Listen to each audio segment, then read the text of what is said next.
alerted the relevant authorities at the policy level is to bring infrastructure and processing units here in Cox's Bazar. If we are able to do the right kind of value addition, it has huge potential in the export market. Right. So that's how we picked up seaweed. For all my life, I know medical tourism, sports tourism, so many different kind of tourism. But a few days ago, it was quite interesting about the responsible tourism. How does responsible tourism work? There are other aspects that we've been working on, which is like it's marketing. Nobody really knows about Cox's Bazar. Even with online platforms, we have a partnership going with GoZayan and ShareTrip.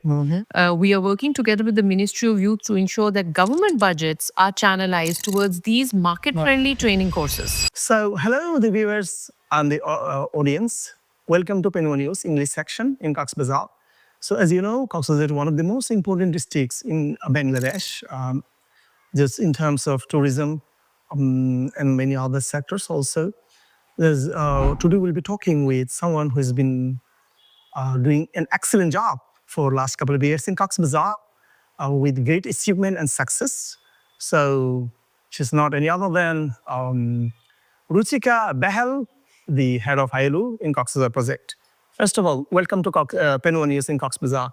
Thank you so much, Mr. Max, for having me here. You are welcome. And first of all, congratulations for the ratification. A few days ago, there was a ratification signed by our labor and empowerment and the shipping advisor, Mr. Brigadier Sakat Hussain.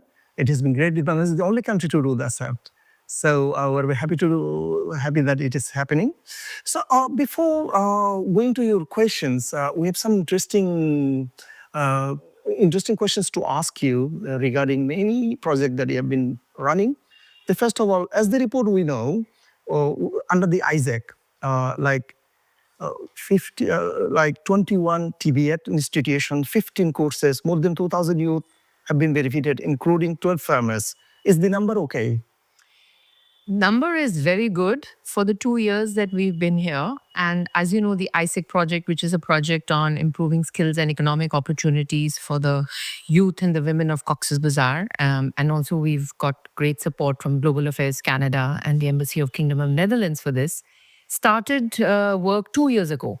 And all these numbers that you're talking about are essentially a result of the hard work of the team and our partners and constituents in 2 years. Having said that, there's potential for so much more.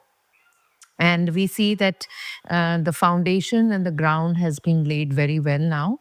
And that allows us to, take it to a much more elevated and a much more scaled up level. So we're really hoping that we talk again after 1 year and we are talking for higher numbers. Let's come back to, we have so many different topics to be discussing. But first, let's come to salt labor. You've been working with the salt laborers.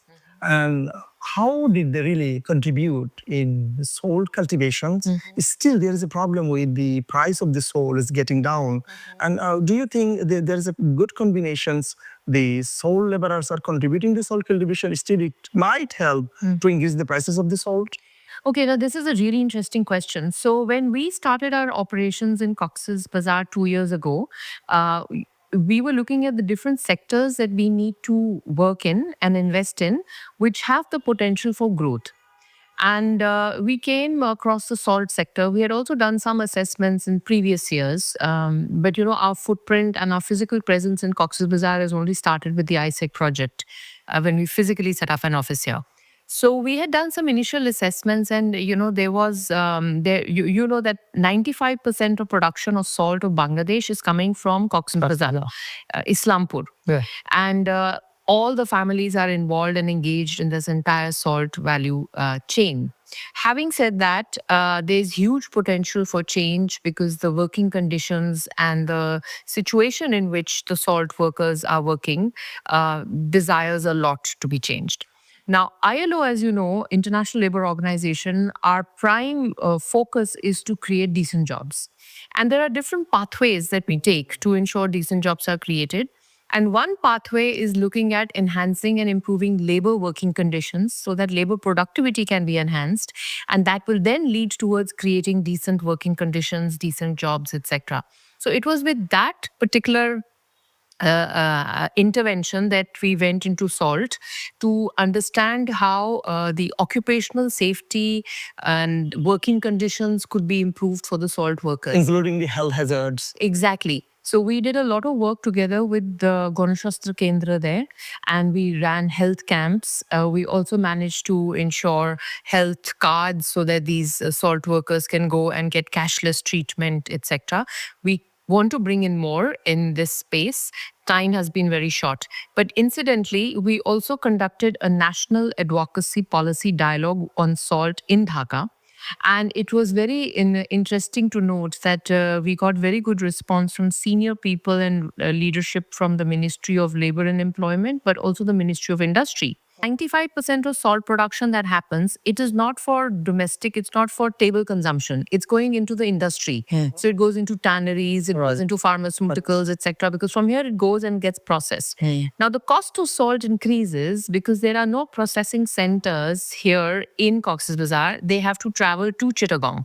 Right. So one other issue that we are dealing with, and we have alerted the relevant authorities at the policy level, is to bring infrastructure and processing units here in Cox's Bazar. The transport cost will be nice. So your transaction costs will reduce. Yeah. You see. Right. So we were able to. I can confidently say that we were able to put the salt issue at the national level on so many aspects, not just working conditions, but also how do you ensure that you enhance productivity of the salt? How do you ensure that salt figures as a sector within the labor statutes of the country? How do you ensure that the workers get the kind of protection that they need? What kind of social security we can talk about? All these elements will come in once it's an official sector. Rishika, if you keep talking about salt, it will take hours and hours. As we have a limited time, we're very happy to have you because you are one of the busiest person in the world. So I must say we have to turn into different sector. Let's come back to agriculture again. How does ISEC work in agriculture sector, including the seaweed? Again, very interesting question. So seaweed was another potential sector that we saw because given the long coastline that Cox's Bazar has, and in the past few years, there have been some interventions that went into seaweed cultivation through other donors and other investors, etc. However, it wasn't really pursued. And we have looked at seaweed as an option for both the export market potential, that it has export market because you see around you in the region, there's a lot of seaweed consumption that happens. So we were looking at that, but we were also looking at how do you enhance the incomes of the seaweed farmers, for whom this can actually be a very good source of alternate livelihood because they're largely agricultural workers and seaweed is seasonal because you can only cultivate it for a few months in the year. But then how do you make sure that within the few months that you're cultivating it, you're actually cultivating really good crop, you're having high production, good production and good markets, which will then give you enough income. Now, seaweed is a very interesting domain because a lot of women work in the seaweed farming, but also a lot of, we came across a lot of fishermen who are old and retired and can't go to the high seas anymore. And for them also, this is a very interesting vocation. It has less risk. Yes, and they can do it even at 45 years of age. They can do it even at 50 years of age, but they can't necessarily go and do fishing at 45, 50 because they're not being taken on those boats. I see. So it's an excellent form of alternate livelihood. It's a climate resilient crop. It adds to the green quotient. And if we are able to do the right kind of value addition, it has huge potential in the export market. Right. So that's how we picked up seaweed. And we really hope that, we would get additional support and grants to be able to continue our work on seaweed. We've done a lot of work there with other partners like the Bari and the Bori Institutes, etc. Over the years, for all my life, I know medical tourism, sports tourism, so many different kinds of tourism. But a few days ago, it was quite interesting about the responsible tourism. How does responsible tourism work? Okay, very interesting. So I think the credit for terming this word responsible and regenerative goes to my colleagues in my colleague in ILO, but it is an ILO term, I would say. So as I mentioned that, ILO has been looking at sectoral growth because we say create jobs, create decent jobs, create income, enhance incomes, create employment. And that's why we need to help in sector growth. Right. So we have a sectoral approach, and that's how I was mentioning we came to Cox's Bazar. So tourism is another sector that we have very constructively worked in. Now, why is that? Because you see, tourism is the hub for Cox's Bazar. It's like the hub for local tourism. A lot of Bangladeshis are traveling to Cox's Bazar. It has a lot of advantages, being the longest coastline, big beach, etc. But when we did our assessments and analysis, we realized that actually tourism has much more potential, which is not being tapped. But it is a double-edged sword, because if you are going overboard with too much, you also run the risk of causing a lot of environmental and climatic damage. And that's why responsible tourism is very crucial. At the same time, you have to keep continuing the tourism sector and you have to save the environment at the same time. Exactly. So, okay then. Still we are inside the responsible tourism, or still I would like to add another question in this. As you know, one of the most important questions that we have been talking about, the travelers, they are coming, we call them domestic tourism. The number of the foreigners are not coming that we expected it should be. So I'm sure there are some challenges. What do you think? Still there are some challenges. What are the challenges? So I think the way the tourism products and services are packaged and designed in Cox's Bazar are not catering to the appeal of a foreign tourist. And also there is a lot of there's no diversity in the tourism space in Cox's. It's only beach tourism, and we want to go beyond beach tourism. You see, you have Himchuri, you have Bandarbans, you have Bandarbans, you have so much more which can be cultivated and leveraged for trekking, for hiking, for camping, which is not happening. So if you're going to not be able to diversify the tourism products, you're not going to have an international appeal. Plus, you need to have an infrastructure, you need to have a system in place that is catering to the international tourist. Simple example. How many young people in Cox's Bazar speak English?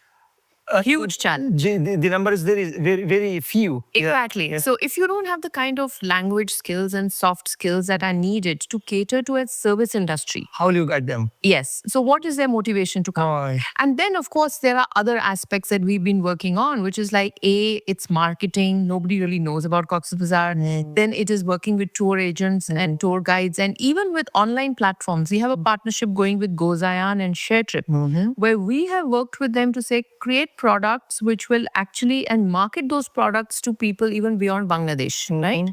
They should know that they can do a 3-day package deal in Cox's Bazar, and in those 3 days they can go trekking, they can they can go swimming, they can do surfing. So it's a package deal.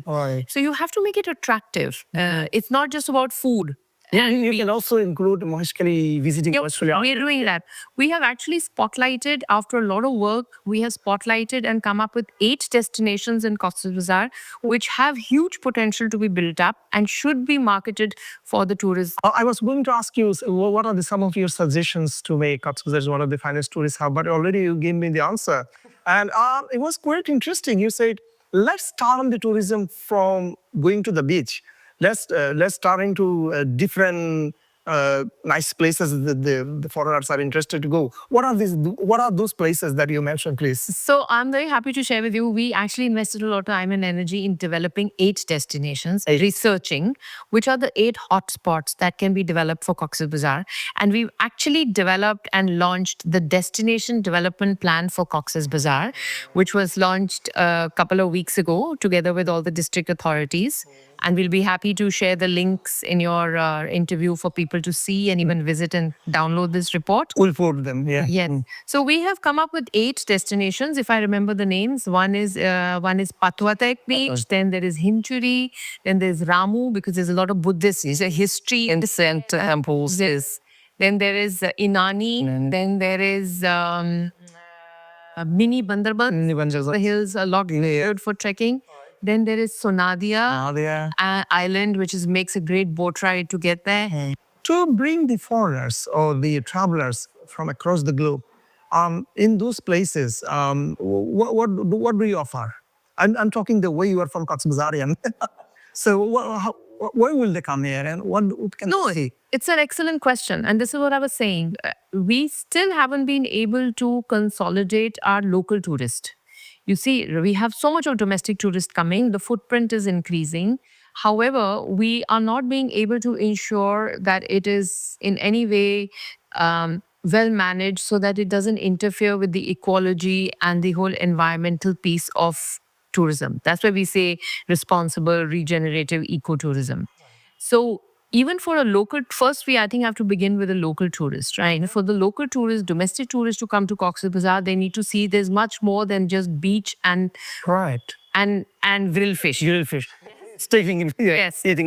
That's what I'm saying. We need to we need to design, develop these products. And we will not do this because ILO is a technical agency, but we have been providing our inputs to the relevant stakeholders, like, for instance, the tour operators. There's a huge sectoral association of tour operators. It's their responsibility to come together to design these products. We've really brought them together. We've given them the inputs. Hotel associations and the hotel industry. The hotels have a huge role to play. Right. Then also the role of young people in Cox's Bazar to be active agents like tour guides, to come forward, to be able to talk about the history, etc. So I think right now what we really need to focus on are the tourism products and services. Right. Only when we have that in place would that also be possible to then go beyond the domestic tourist and to attract the international tourist. And international tourist has a lot to benefit from, lot to gain from Cox's. As I was saying, there's a lot of surfing, there's the whole water beach element which excites them. Right. There's a whole trekking, camping experience that can be built in. There's a whole local food, cuisine piece that can be built in. But I think there is a tendency right now in the stakeholders who are working in tourism in Cox's Bazar to only look at beach. Look at beach and bringing them or taking them to San Martin Island. Exactly, which has been locked up for various reasons, as you know. So that's also now been a bit of a disadvantage. But you see, there's so much more we need to do first, get our house in order before we start selling this to an international tourist. Ruchika, tourism is a huge sector. So it might be my last question on tourism. So as you said, you have got the language barrier. We have a problem with the skill development. So what are you doing in this sector? Is there any kind of great initiative that has been taken by ILO? So we are actually creating we have put together a few training institutes, and over the last 2 years, we now have at least one training institute in every upazila, which was missing earlier. And we have made sure that the young people, especially girls who are so disconnected because of various reasons of mobility, actually have skills institute in their vicinity. So we have been working at ensuring a skills ecosystem is developed in the district, because there was no skills ecosystem before ILO entered this space. There were literally two organizations that were two agencies. One was the Cox's Polytechnic Institute, and then there were two private ones that were operating. But we have brought in a whole new thinking of how institutes need to offer market responsive skills trainings and also be accredited institutes. You see, they have to be of a certain repute and standards. So we've also worked at building the capacity of about 21 institutes in Cox's Bazar. And we have brought in the National Skills Development Authority to certify them so that these are accredited institutes. Right, but as you know, the plan looks great, but as you know, the fund is shrinking, the fund is getting low. So how optimistic are you that you can continue this project, that what we need badly? Yes. So, yeah. So what I was saying is that the market-friendly skills have been instituted, skills courses have been instituted. So for instance, to feed into the tourism sector, we have developed competency standards, materials and courses on housekeeping, front desk keeping, security. We are developing something on lifeguards now. And we are getting the local institutes as well as the private institutes to offer these courses. Right now, of course, we are giving the grants to the Department of Youth Development, who's further working with all these regional training organizations. So it's, of course, funded through our project. But moving forward, from a sustainability perspective, we are working together with the Ministry of Youth to ensure that government budgets are channelized towards these market-friendly training courses. What's about the international duration also? The global duration. So the global grants will also be interested only to a certain point. Right now, you see it came out of our Global Affairs Canada budget. But given the shrinking funding, even the donors are asking what is sustainability plan? You cannot be living on a grant injection forever. Right. And that is when the government of Bangladesh needs to ensure that even districts like Cox's Bazar need to get, substantive and relevant amount of funds for skilling that are speaking to the labor market demands of the sector, of the local community. So if tourism sector is a space which needs trained labor, then funds and government needs to also make sure that there are investments coming in that particular direction. The message that we've been talking with, the message will definitely reach to the authority. There is the concern for. Okay, let's move to another important sector. I must say, the 16 days activism that they have been doing, one of the finest campaigns to stop the harassment, sexual harassment and the abuse. Do you have also follow up when you did it for the last couple of years? Do you have follow up that did really drastically reduce, or do you have good results from this campaign? So, 16 days of activism against violence against women is a United Nations collaborative effort for all UN agencies, but it also includes the civil society organizations, government authorities, etc., to come in. All the stakeholders. And the whole purpose of the 16 DOA is to basically, by the end of the year, to put back on everybody's radar, look, violence against women cannot continue. And this year's theme is, violence against women in the digital space. So ILO, as you know, is a standard setting organization, and we are very particular about the right standards, especially when it comes to women in the workspaces. And this year's theme is very relevant because everything is about the digital spaces. So violence against women is an absolute no-no. Now, it is, I think, it requires not just a message going out, but it actually requires walking the talk. Right. And walking the talk cannot happen just from the UN agencies. It needs to happen from the common people. On the society. It needs to happen from you. It needs to happen from, all walks of life. husbands, sons, mothers, daughters, everybody coming together. And interestingly, we've been doing a lot of work in Cox's Bazar with the Qawmi Madrasas. Right. And as you know, that these are really the hotbeds of vulnerability. So we have introduced pre-vocational skill training courses for the first time in Cox's Bazar and perhaps in Bangladesh, where pre-vocational courses are being given to the Qawmi Madrasa students. Because this is how they will actually get life skills, right? The students from the Qawmi Madrasa are really talented. So they need this kind of skill also. Yes. Yeah. So we are trying to target vulnerable communities. And when we do these interventions and programs, we have very strong safeguards that are built in for capacity building to ensure that rhetorics of gender equality are taken forward, but also violence against women messages are taken forward at the grassroots level. But still, do you have success rate like the harassment drastically reduced because of this campaign? So this is a question I think every person in Bangladesh needs to ask themselves. You see how That's right. Yeah.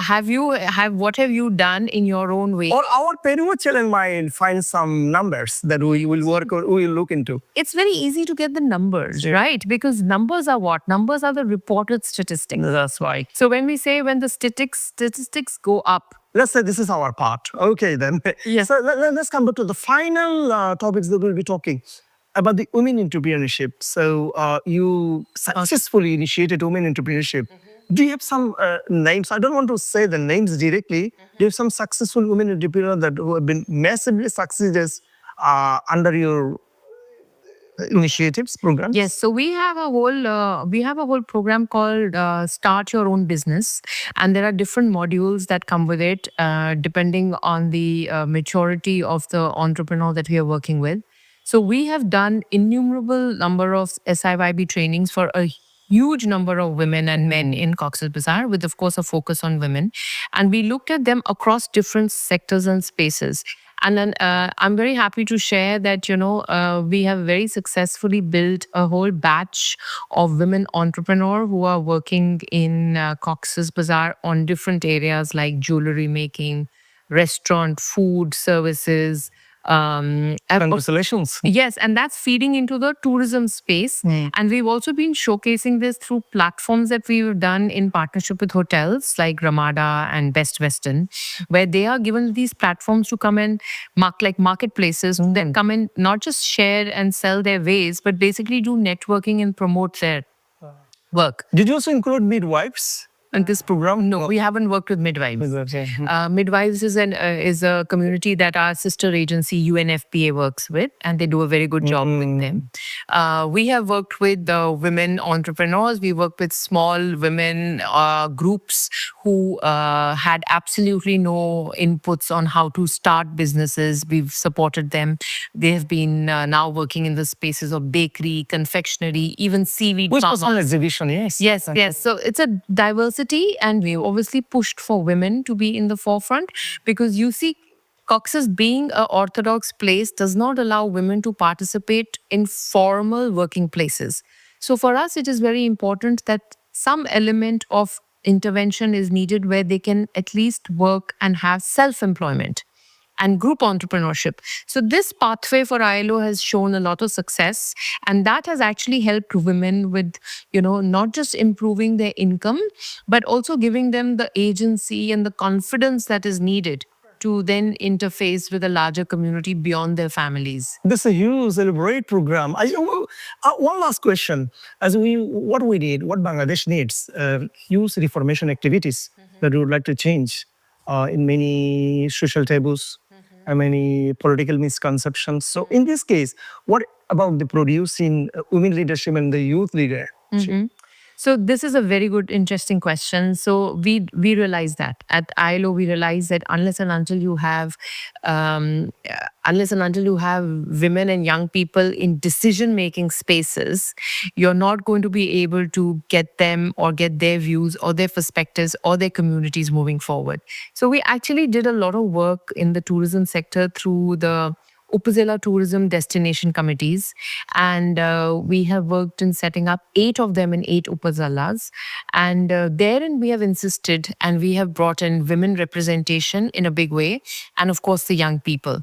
And what that has done is now that women from the communities are participating in these discussions that are happening on how do they want to, what is it they want to do vis-a-vis tourism, how do they want to take it forward, and how can they, each of them can contribute. So that is where we are trying to bring in leadership between amongst women members, and that is really crucial in helping them move forward. So yes, leadership for women and young people is crucial, but you need to have them in the right tables. You need to have them in the right decision-making spaces. Otherwise, it just remains a rhetoric, right? What is the last message for the tourism stakeholders? What do you expect from them? The last message. So I think my only message would be, let's work together in making Cox's Bazar, a very attractive tourist destination, but a destination that is ecologically sensitive, that is bringing sure that environment friendly, but also inclusive. Women also need to participate and benefit from tourism in Cox's Bazar, just as their male counterparts. Rusika, this is amazing, and you really honored us by coming to our studio and spoke out for that. And it is quite, I must say, we're lucky having you. Nice. So hopefully we'll keep in touch with you in the future. We'll keep inviting you to come to our studios to talk on different topics. We were also expecting to hold the talk shows. Will be another one. Could be Deputy Commissioner, could be Chairman of the Cox's Bazar Development Authority, that you will tell them the challenges. So hopefully we'll do it. And so far, thank you so much again for coming to Penwa News. And viewers, here we end our very important conversation with Rusika Bahl, the head of ILO Cox's Bazar Project Office. Thank you all. Thank you. Khub dhanyavad.